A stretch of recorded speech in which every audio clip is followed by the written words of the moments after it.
So for today's video, ipakita na ko sa inyo ang kanding nga babae ug lalaki nga nabasa sa ulan.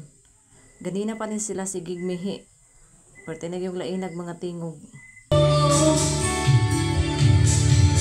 Salamat at inibig mo ang isang katulad ko. Nabasahang gawa, tinago mo ako.